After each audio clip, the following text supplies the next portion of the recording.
everything that was in the original kit, you sort of have in cars now, you know, Bluetooth, all of that stuff. So now we had to step it up a notch. When the audience sees the new car this time, they're going to think that's cool. I want one. KITT actually does have access to the internet and its own sort of resources. So combined with the internet and everything else KITT can access, you know, there's no limit sort of to what the technology can do. We're taking a 2008 Ford Mustang and we're giving it more power, more muscle, more gimmicks, more speed, and a brain. The code word is night.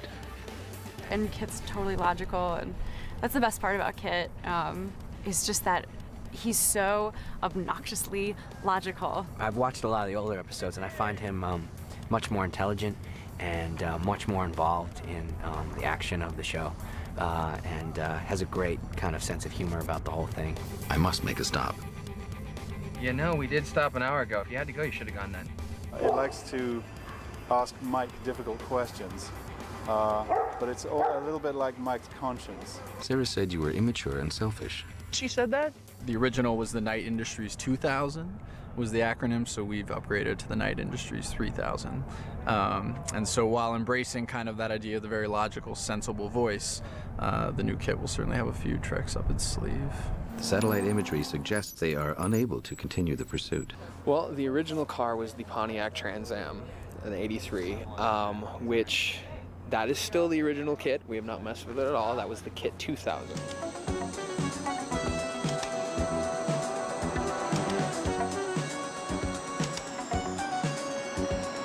Now for the next generation, we have the KITT 3000, which is a Shelby, Ford Shelby Cobra Mustang GT 500 KR. It's a lot of initials, but it's probably the coolest car on the market.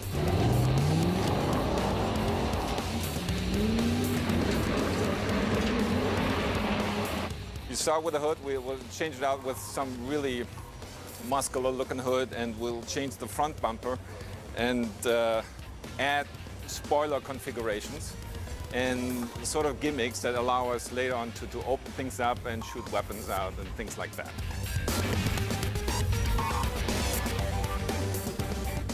It's very good at morphing, so it can really change its personality, which is interesting because the car has such a complex personality. This car has nanotechnology, so it heals itself. It can change into whatever, its shell can change into whatever it needs to survive out in the world. So it adapts to its situation. It changes colors, forms, and transformer style. So this shows a cross between everything.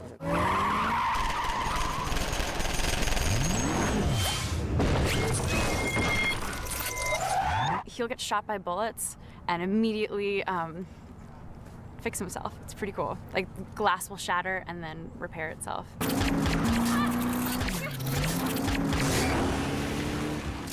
Stop shooting. It's much more of a stealth car.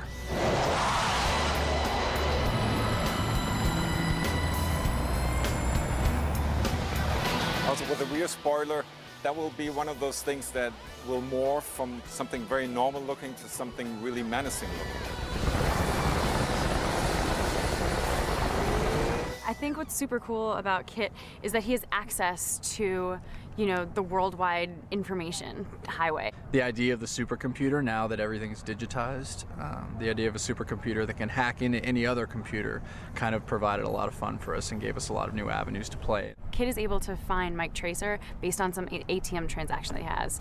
There are numerous images of Mr. Tracer in Las Vegas over the last 10 months, and as recently as 2 days ago at an ATM.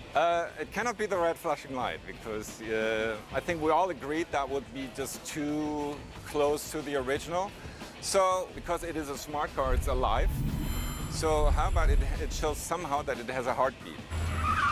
Shut down the engine and get out of the car! As you know or may not know, the car drives itself. That is affirmative.